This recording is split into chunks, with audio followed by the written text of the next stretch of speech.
Hi again, Deacon Rollie here. You're going to start saying, "Oh, we got to stop meeting like this," but um, we're still into the throes of the course. I hope you're enjoying it so far. I wanted to spend a little bit of time on something called conscience.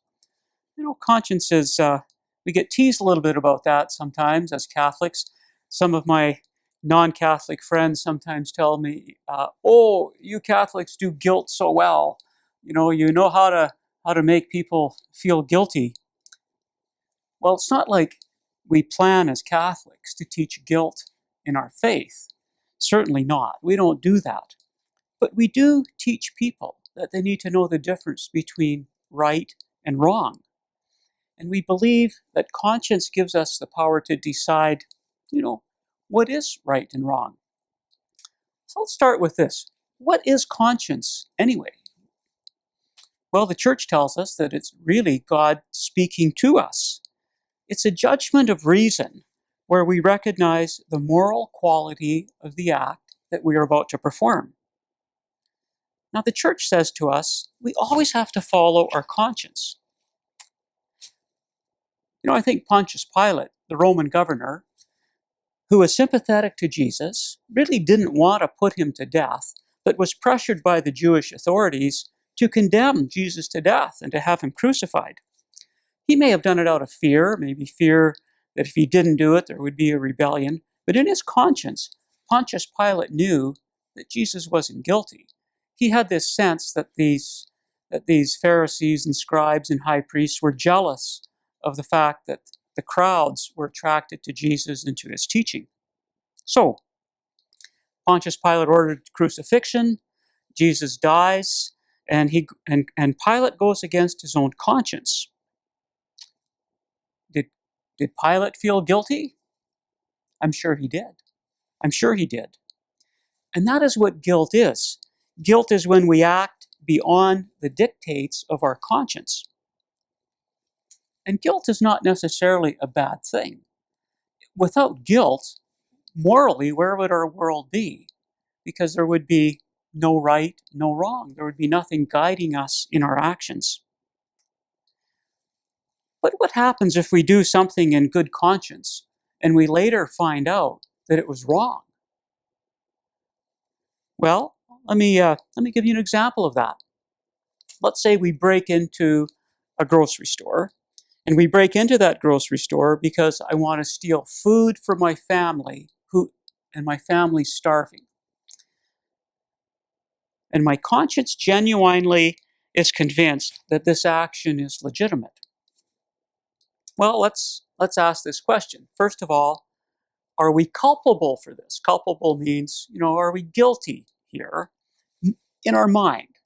I mean, civilly, if the RCMP or the police show up, there's no question we're going to be charged with breaking and entering and with theft. And so civilly, we would be guilty. But morally, in our conscience, is it a sin against our conscience if I break in to steal food to feed my family? And I believe in my conscience that it's right to do this.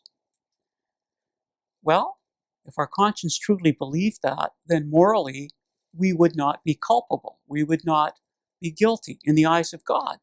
Because remember what I said, we always follow the dictates of our conscience. However, let's drill into this one a little bit more, because we also have a responsibility to inform our conscience. We just can't go, through life, not finding out what's right and what's wrong, what's good and what's evil. So we have this moral obligation to inform our conscience. If we use this example, could one reasonably assume that a person who is married, he has children, has not been taught that breaking into private property is wrong, and has not been taught that stealing is wrong? So if he's sort of juggled the deck and shuffled the deck in his mind to say, well, I'm really desperate here and my children are starving, and, so I think it's okay. If he's kind of fabricated this decision in his conscience, to convince himself, well, that is wrong. He is culpable. So here's the question. How do we inform our conscience? What skills and what acts do we do to inform the conscience? There's no one that's going to come and just wave a magic wand and say, oh, suddenly we have conscience. Conscience is something that firstly stems from natural law. And we talked about that earlier, what natural law was. We're created in the image and likeness of God. We're created as good. But conscience is then formed by our parents, who have an obligation, to teach us those things. It's formed by our teachers. It's formed by our church. It's formed by our society as well. And we could say this course is helping in forming our conscience. The education of conscience, though it doesn't, it's not suddenly there and we have it. The formation of conscience is a lifelong process. Some rules do apply, though, in every case. One of them, of course, is the golden rule. So if we are ever in doubt, we do unto others as we would have done unto ourselves. For sure, that's a right way to make a moral decision. Secondly, we would never do evil so that good may result. And I won't go into that in too much depth, but a good premise to remember, we would never do evil so that good may result. And lastly, charity is always the preferred option. So we would never do anything that would make our neighbor stumble. These three things really help us, think about the act or an action that might have a moral situation involved in it. Ignorance of conscience could be excusable. We just don't know. And so suddenly we do something, we find out it's wrong later. Well, relax. We're not culpable, at least morally.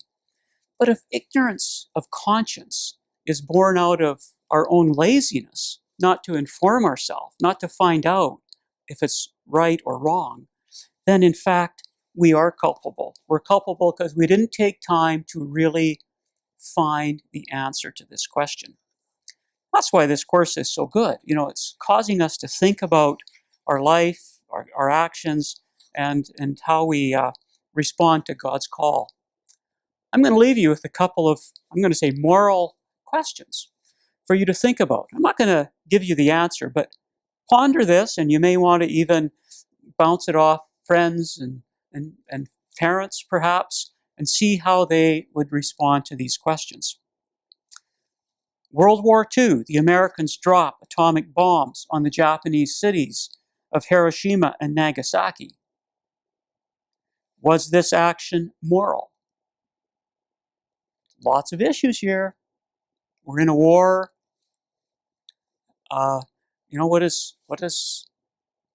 What's moral? I'll give you a little hint.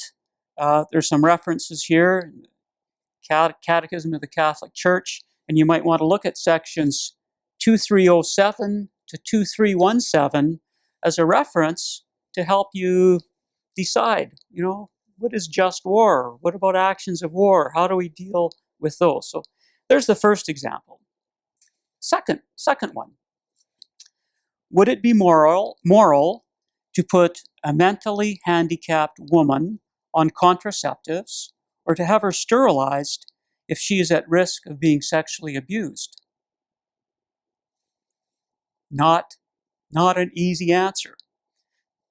So I'm going to leave those questions with you, and hopefully the discussions that you have will lead you to, discover there's some very difficult issues involved here when we're trying to make moral decisions. And how do we inform our conscience to make those decisions? Good luck.